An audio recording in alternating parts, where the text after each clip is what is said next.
에베소서 6장 13절 한 절 본문인데 13절을 읽고 관련된 11절도 제가 마저 읽겠습니다. 에베소서 6장 13절. 그러므로 하나님의 전신갑주를 취하라. 이는 악한 날에 너희가 능히 대적하고 모든 일을 행한 후에 서기 위함이라. 11절입니다. 마귀의 관계를 능히 대적하기 위하여 하나님의 전신갑주를 입으라. 아멘. 네, 오늘은 에베소서 신약성경 6장 11절 13절 중심으로 이중의 승리라는 제목으로 말씀을 증거하게 되었습니다. 오늘 교회에 처음 나오시는 분이 있다고 생각하고 에베소라고 하는 곳을 소개하려고 합니다. 지금은 튀르키예라고 나라명이 바뀌었습니다. 옛날엔 터키, 튀르키예 제일 서쪽 해안에 에베소라는 지명이 아직도 있는데 예로부터 동서양의 문명이 교차하는 지점이라 이 동네로 여행 가시면은 교회 다니는 분이든 다니지 않는 분이든 이 에베소는 지금도 꼭 들르는 방문지입니다. 기독교 역사로도 굉장히 중요한 땅입니다. 공의회도 여기서 한번 열렸고, 무엇보다도 초창기 선교사였던 바울이 가장 사랑했던 도시가 바로 에베소였습니다. 그래서 바울은 선교사로 부름을 받고 복음을 전파하기 위하여 가고 싶은 곳이 있었을 거 아닙니까? 자기도 처음에는 안디옥에서 자기 고향 주변, 처음부터 멀리 갈 수는 없죠. 가까운 곳부터 일단 복음 전하고 그 다음에 가고 싶었던 곳이 바로 이 에베소였습니다. 그 출발을 했어요. 두 번째 선교 여행 때는 에베소로. 그런데 성령께서 그 걸음을 막으셔서 자꾸만 북쪽으로 서쪽으로 밀어 올리시는 바람에 결국 지금의 유럽으로 불리는 곳으로 넘어가서 거기서 복음을 전하고 빌립보부터 해서 아테네까지 선교를 한 후에 마치고 다시 돌아가는 길에 기필코 에베소를 들렀습니다. 거기서 복음을 전하고 사람들이 붙잡으니까 내가 다시 오겠습니다 약속을 하고 다시 본교회로 돌아갔죠. 그리고 본교회로 귀환하자마자 얼마 지나지 않아 다시 세 번째 여행을 출발을 했는데 먼저 복음 전한 곳을 다 돌아봅니다. 귀한 일입니다. 그리고 난 다음에 이번에 에베소로 곧장 갔습니다. 그리고 에베소에서 요즘 왜 뭐 한 달 살기 이런 거 유행하잖아요. 에베소에서 아예 2년 넘게 머물면서 복음을 전하고 제자들을 가르쳤단 말이죠. 그렇게 세운 곳이 에베소 교회입니다. 에베소 교회에 그러나 어려움이 없는 건 아니었겠죠. 상당한 시간이 흘러 이제 바울은 로마에 가서 붙잡혀 있습니다. 감옥에 있다라고 하기도 하고 억류되어 있다라고 하기도 하는데 이 로마의 이 가택연금 상태에서 바울은 에베소 교회에 편지를 씁니다. 아주 평안하고 아무런 문제가 없으면 편지 쓸 일이 없겠죠. 뭔가 어려움이 있었기 때문이죠. 그래서 에베소 교회에 쓴 편지가 바로 에베소서잖아요. 여러 가지 중요한 내용이 나오는데 특히 오늘 본문 6장은 우리 잘 아는 전신갑주 이야기가 나옵니다. 전신갑주. 교회 신앙생활을 조금 하신 분들은 모를 리가 없는 전신갑주를 입으라. 그런데 바울은 이 갑옷뿐만 아니고 이상하게 옷을 입으라고 하는 비유를 거의 서신마다 넣어놨어요. 원래 바울은 직업이 뭐냐면 천막 만드는 사람이에요. 옷감을 다루어서 그런지 모르겠으나 옷 입는 비유를 계속합니다. 갈라디아서가 가장 초창기에 쓰여진 서신이거든요.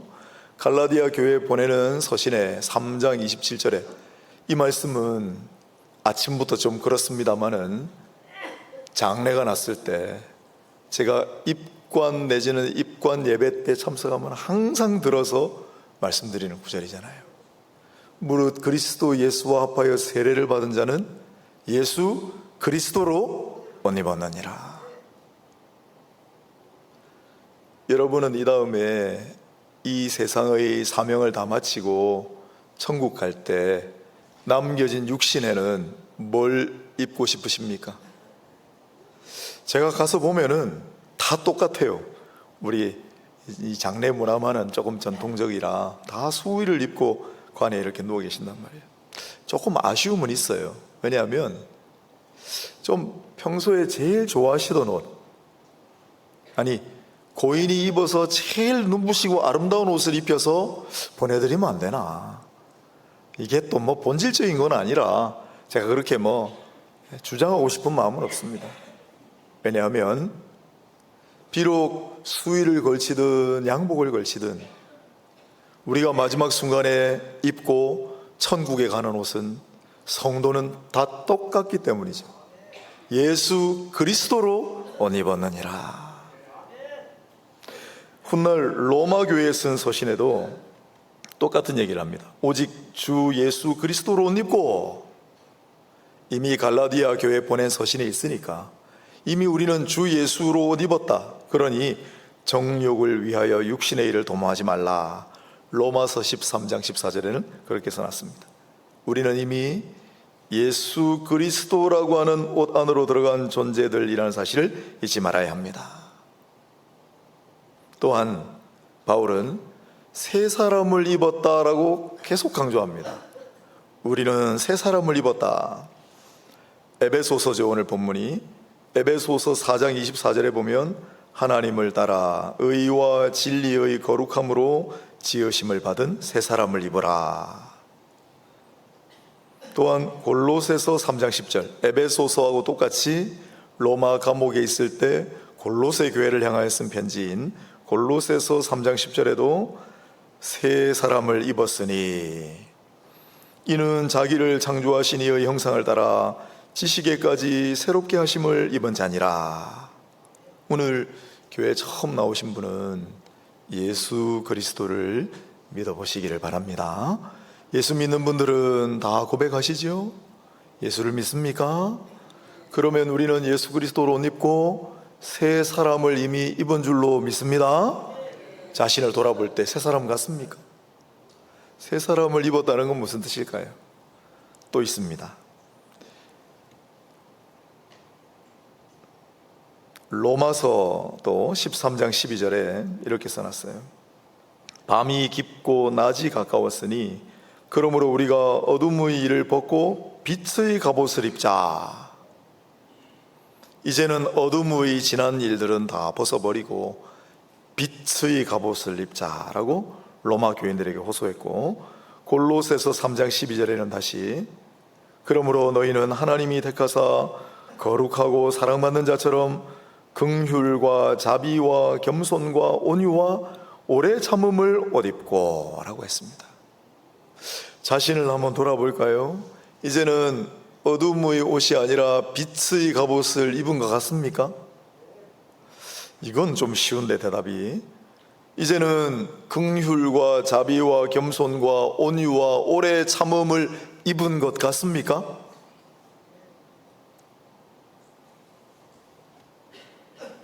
우리는 예수 그리스도로 옷 입고 그로 말미암아 새 사람을 입고, 또한 긍휼에서부터 인내까지 어둠의 옷을 벗어버리고 빛의 갑옷을 입고 새로운 모습으로 나타나고 새로운 모습으로 살아가는 우리인 줄로 믿습니다. 그렇게 되시기를 축원합니다. 확신하십시오. 그런데 이 에베소서에서는 마치 전사처럼, 전쟁터에 나가는 전사처럼 전신을 감싸는 갑옷, 즉 전신갑주를 입으라고 2번이나 강조합니다. 전신갑주를 입으라. 앞서도 그리스도로 옷 입고 새 사람을 입으라, 온유로부터 인내까지를 입으라, 빛의 갑옷을 입으라, 입으라 그랬잖아요. 입으라, 옷을 입다. 오늘 본문에도 11절이 전신갑주를 입으라. 여기에 입다라는 말이 무슨 뜻이냐면, 제가 설교를 준비하면서 2007년도에 하늘나라 가신 아버지 생각을 했습니다. 제가 인생 처음으로 양복을 입을 때, 넥타이를 맬 때 우리 아버지가 양복을 이렇게 잡아주시면서 발부터 한번 끼워봐라. 넥타이는 이렇게 맨다.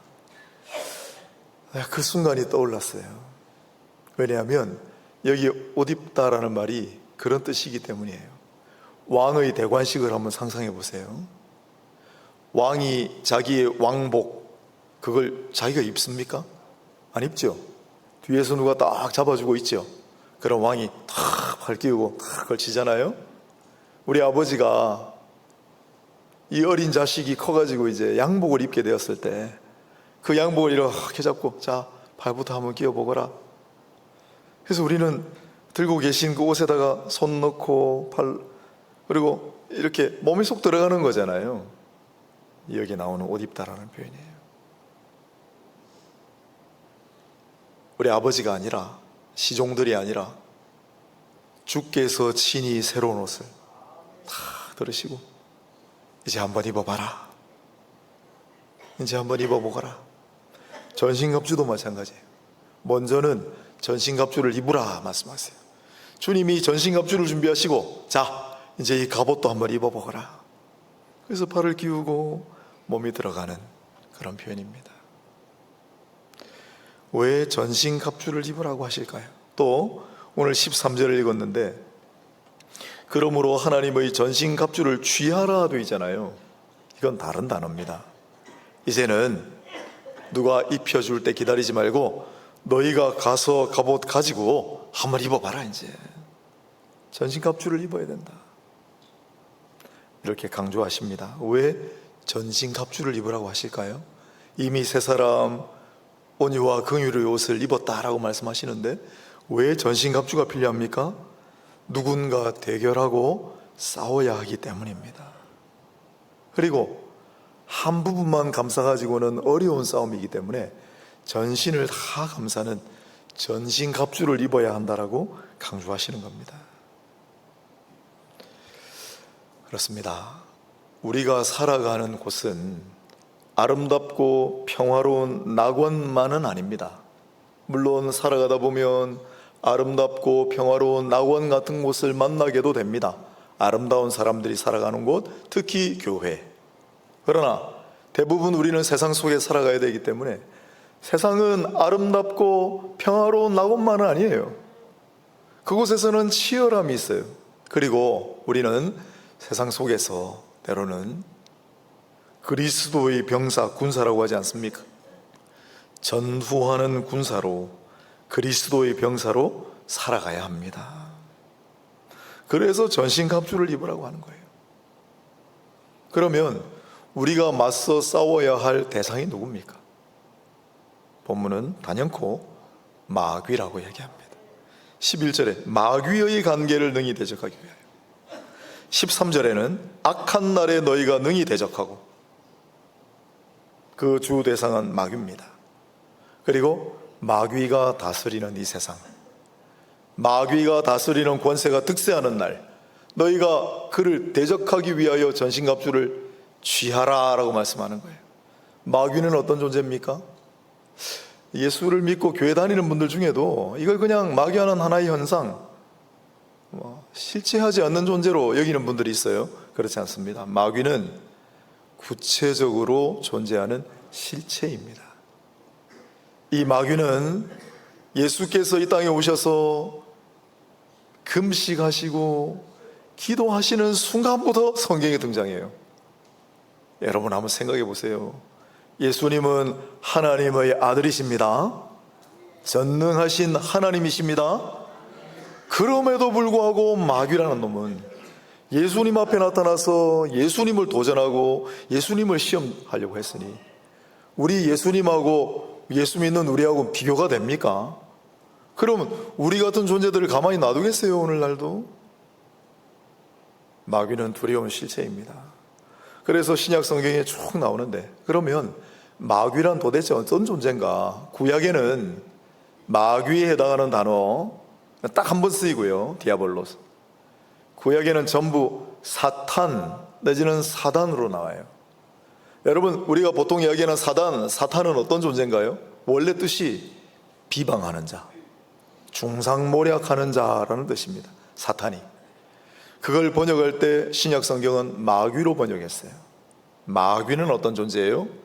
원뜻은 이간질하는 자, 사이를 벌려놓는 자라는 뜻입니다. 그런데 성경은 이 마귀의 존재에 대해 여러 가지로 설명합니다. 예수님께서도 설명하셨어요. 요한복음 8장 44절에 예수님은 이 마귀가 살인자요 거짓말장이라고 말씀하셨어요. 또한 요한복음 12장 31절에서는 이 마귀가 바로 이 세상의 임금이다라고 말씀하세요. 예수님이. 그리고 에베소서 2장 2절에 공중권세 잡은 자라고 얘기하잖아요. 마귀는 실체예요.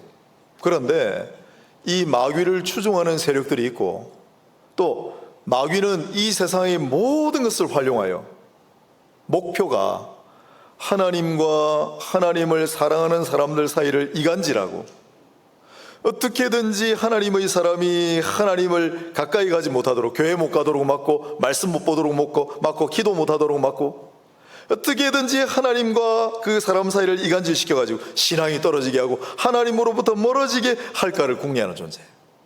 그걸 위해 이 세상에 있는 모든 것을 다 사용합니다. 그래서 공중권세 잡은 자다라고 얘기해요. 데살로니가전서 3장 5절에는 시험하는 자다 그랬고, 요한계시록에 2번 나오는데 12장 10절에는 참소하는 자, 괜히 막 우리를 무고하는 자. 요한계시록 20장 10절에는 미혹하는 자라고 했습니다. 이게 마귀예요. 마귀는 그 많은 쫄개들을 부리는데 그 많은 쫄개들의 왕입니다.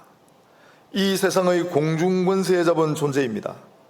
목표는 우리와 하나님 사이를 떨어뜨려 놓는 것입니다. 그렇다면 이 마귀의 실제, 뭐 마귀가 있다 없다 그런 걸 논할 계제가 아니에요. 그런 건 세상 사람들도 다 느낍니다. 여러분, 지금이 얼마나 마귀가 득세하는 세상인지 느끼시겠어요? 최근에, 물론 영화 자체로 제가 존중합니다. 그런데 소재가, 최근에 우리 한국에서도 1,000만 명 넘는 사람들이 본 영화가 탄생했죠? 안 넘었나요 아직? 파묘라는 영화 보셨어요? 저는 안 봤거든요. 1부 때도 보니까 우리 교회는 안 본 사람들이 더 많아. 우리 대한민국 국민이 4천만 명 좀 넘잖아요. 이 좁은 땅에 인구 4분의 1 이상이 봤다는 건 놀라운 얘기입니다. 그런데 그 파묘라고 하는 영화의 소재가 영적 존재와 영적 현상을 다루는 거잖아요. 외국에서는 오컬트라고 하고, 그래서 이 영적 존재와 영적 현상을 다루는 영화가 지금 2024년 대한민국에 1,000만 명 넘는 사람들이 가서 본다니, 이게 참 놀라운 사실 아닙니까? 또 최근에 기독교 단체에서 조사를 했어요.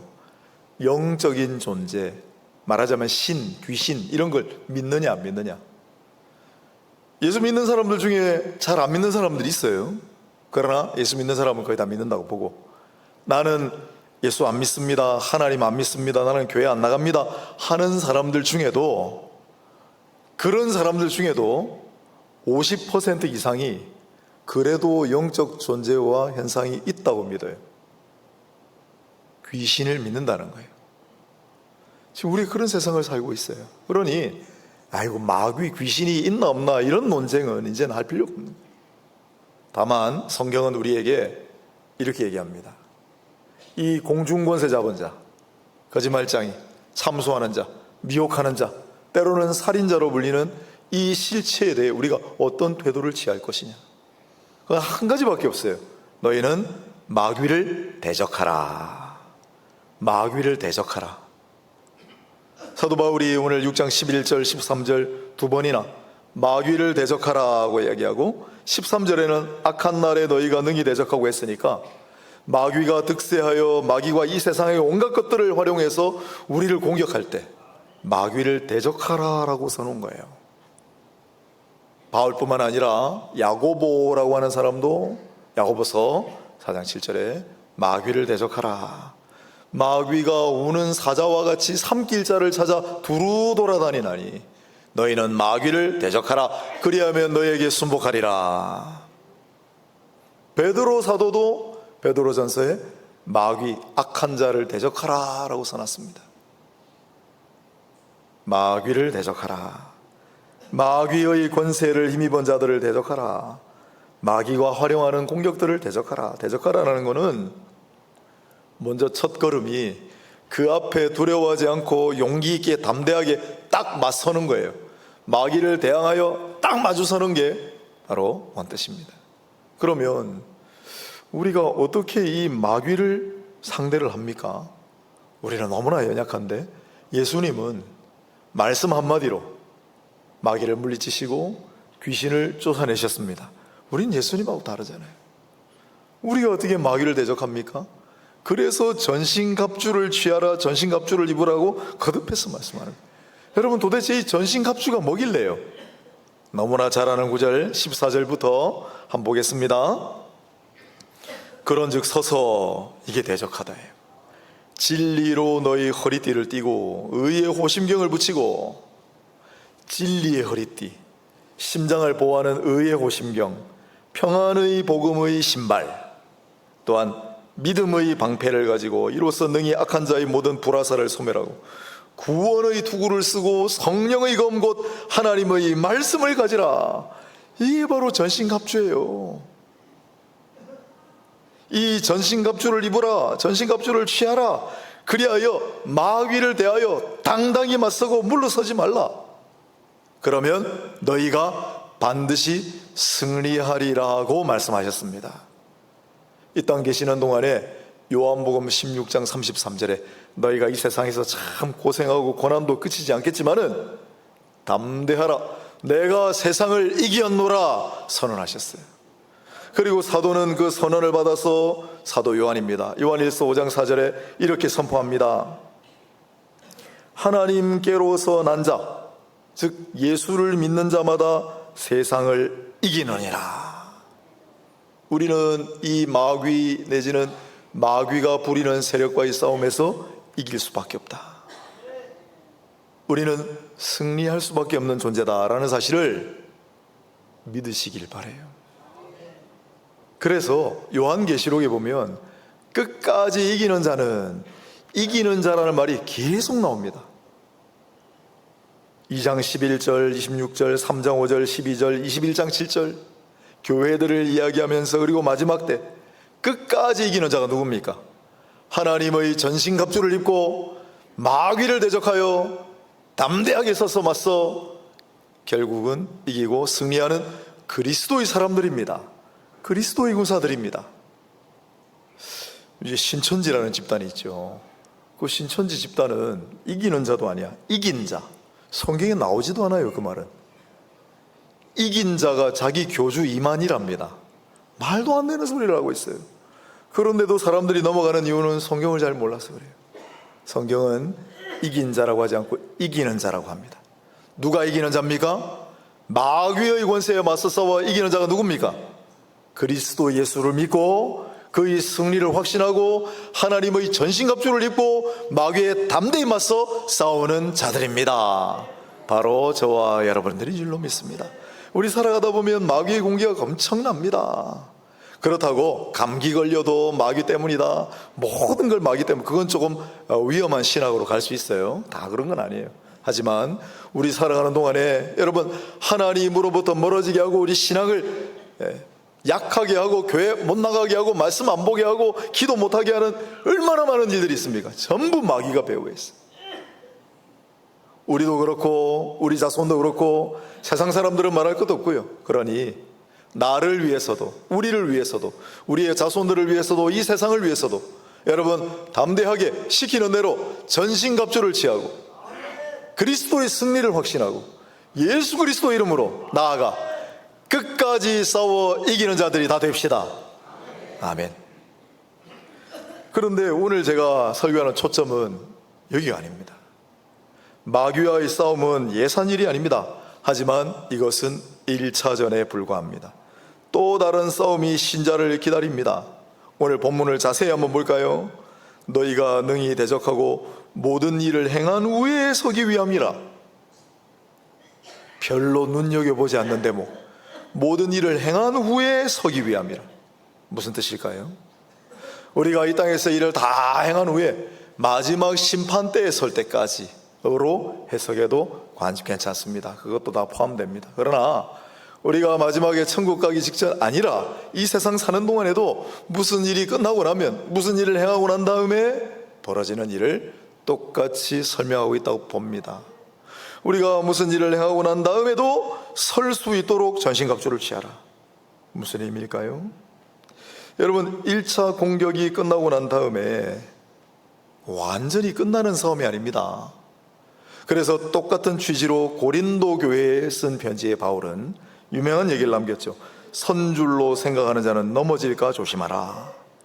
선줄로 생각하는 자는 넘어질까 조심하라.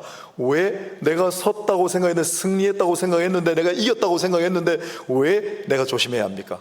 여러 가지 각도로 다룰 수 있습니다. 먼저, 마귀는 1차 공격에 실패했다고 절대 포기하지 않습니다. 에베소에 일어난 일을 한번 생각해 볼까요? 사도행전 19장에 나오는 얘기인데, 바울이 먼저 잠깐 가서 복음을 전하고 그 다음에는 2년 동안이나 두란노 서원을 세우고 복음을 전하고 제자들을 육성했습니다. 그러자 예수를 영접하고 세례를 받는 사람들이 속출하기 시작했어요. 복음의 승리입니다. 그리스도의 승리입니다. 마귀는 물러서지 않는다니까요. 그래서 고양되어서 어떤 사람들이, 특히 제사장 스게아의 7 아들을 예로 들고 있는데 그 말고도 많이 있었을 겁니다. 보니까 바울은 예수를 선포하고 막 가는 곳마다 마귀를 쫓아내거든요. 자기들도 해보려고.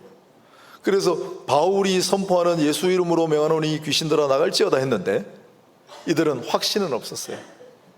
그러다 보니까 처음에는 쫓겨져 나가는 것 같았는데 조금 있다가 귀신들이 정신을 차리고, 저건 진짜 백이 아니다, 진짜 예수 믿고 하는 거 아니다. 그래서 거꾸로 그 사람들을 공격해가지고, 이거 원문에 보면은 귀신 들린 자가 그들을 타고 올라 눌려서, 그래서 그 사람들이 벌거벗은 몸으로 도망쳤다라는 대목이 나옵니다. 그때 귀신들이 뭐라는 줄 압니까? 이 7 아들 보고, 내가 예수도 알고 그리고 바울도 아는데 너는 도대체 누구냐? 그러면서 막 눌러요. 그게 다 도망갔어요.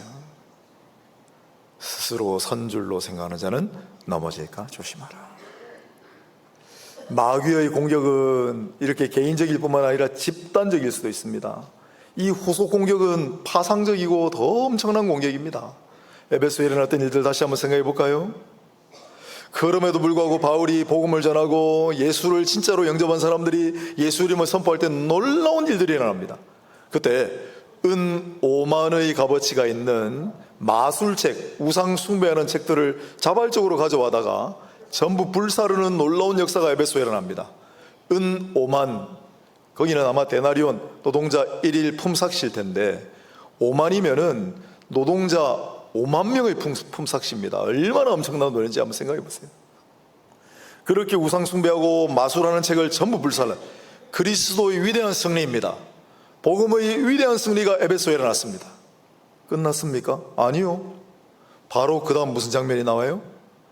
아데미라고 하는 우상을 섬기는 사람들이 발끈하고 전부 다 들고 일어나가지고 온 성이 소동하여 소요가 일어났어. 전부 공연장에 모여가지고 크도다 아데미여, 크도다 아데미여, 누가 말려도 소용이 없어요. 몇 시간 동안을 아데미여 아데미여 외치면서 바울과 그의 바울 일행들 다 잡아들여라. 그래서 잡혀가잖아요. 막 바울이 자기의 제자들이 잡혀가는 모습을 참지 못하여 뛰어 들어가려고 하니까 선생님 안 됩니다. 지금 들어가시면 무슨 짓을 당할지 모릅니다. 때를 기다려야 합니다. 그래서 바울이 안 들어가잖아요, 결국. 그리고 결국 바울은 에베소를 떠나야 했습니다. 후속 공격입니다. 정신 바짝 차려야 합니다. 그래서 전신갑주를 입으라 하고 한 다음에 또 전신갑주를 취하라 거듭했어요. 여기. 다 행한 후에도 그리고 서기 위함이다. 뿐만 아니라 마귀의 후속 공격뿐만 아니라 또 하나의 더 크고 두려운 싸움이 우리에게 찾아옵니다. 자신과의 싸움입니다. 우리가 위대한 승리를 경험하고 난 다음에 빠지기 쉬운 함정이 하나 있습니다. 교만입니다. 교만이 무엇입니까? 스스로를 신처럼 생각하는 겁니다. 내가 다 했다고 생각하는 마음이 교만입니다. 내가 마귀의 귀신을 물리치고 그건 내가 했지. 내가 능력이 출중해서 야, 나 좀 봐, 우리 좀 봐 라고 하는 순간 넘어집니다. 그냥 걸려잡아 넘어집니다.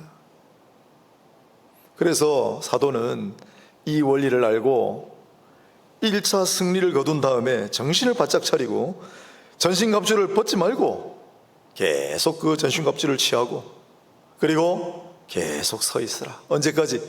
끝까지 싸워 이길 때까지. 이걸 이중의 승리라고 불렀습니다. 우리 신앙의 선배 한 사람이. 그러면서 뭐라고 써놨냐면 이렇게 썼습니다. 의기양양하게 폭풍우와 맞서다가 승리와 더불어 찾아온 고요의 순간을 견디지 못한 자 얼마나 많았던가. 단련을 거듭하여 혹한이나 혹서까지 이겨낸 사람이 승리의 순간에 불어오는 산들바람을 이겨내지 못한 경우는 얼마나 많았던가. 승리자가 교만과 자기만족에 빠져서 승리로서 얻은 것마저 잃어버린 경우는 또 얼마나 많았던가. 우리가 당면하는 첫 번째 싸움은 세상과 마귀를 이기기 위한 싸움이고, 이 전투는 결국 우리가 그리스도와 함께하는 한 승리로 귀결될 줄로 믿습니다. 하지만 두 번째 싸움은 이 승리를 지키기 위해 싸우는 싸움인데, 이 두 번째 싸움도 주와 함께 하지 않으면 결코 우리는 이길 수 없다. 내 첫 번째 승리의 영광을 주께 돌리고, 내가 아니라 주님이 하셨습니다, 이것은 나의 승리, 우리의 승리가 아니라 그리스도의 승리입니다, 복음의 승리입니다 라고 하지 않고 내가 했습니다. 이제부터는 나 혼자 할 수 있습니다.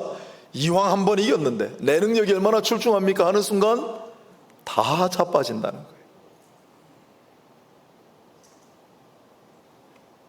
사랑하는 여러분, 오늘 이 말씀은 우리가 살아가는 가운데 맞서야 할, 당면해야 할 크고 작은 많은 싸움들을 우리에게 알려주는 말씀이에요. 그 배후에는 대부분 마귀가 있습니다. 우리가 하나님께로 가까이 가고 하나님을 더 사랑하지 못하게 하는, 우리의 믿음을 자꾸 연약하게 하는, 성도들 간의 교제를 끊어버리게 하는, 교회에 자꾸 가기 싫어하는 이 마음 배후에는 마귀가 있습니다. 하나님의 전신갑주를 취하셔서 이 마귀와 그가 다스리는 권세로부터 승리하고 이기시는 모두가 되시기를 축원합니다. 그런데 우리는 번번이 승리하기도 있습니다. 하지만 승리한 후에 찾아오는 그 달콤함에 도취되어 내가 했습니다, 우리의 승리입니다 하지 말고 이 승리의 영광을 주께 돌림으로 끝까지 주님을 붙들고 끝까지 주님 주시는 이 전신갑주를 입고 우리 싸움이 마치는 날은 언제입니까? 육신이 이제 편안하게 쉬고 저 멀리서 천군 천사가 아름다운 찬양으로 우리를 맞이하며 우리가 찬양 부르며 승리의 개가를 부르며 가는 그 순간까지 끝까지 전신갑주를 입고 끝까지 이 싸움에서 1차, 2차, 3차, 4차 거듭되는 싸움에서, 마귀와의 싸움에서, 나 자신과의 싸움에서 영원토록 승리하시는 모두가 되시기를 주의 이름으로 축원합니다.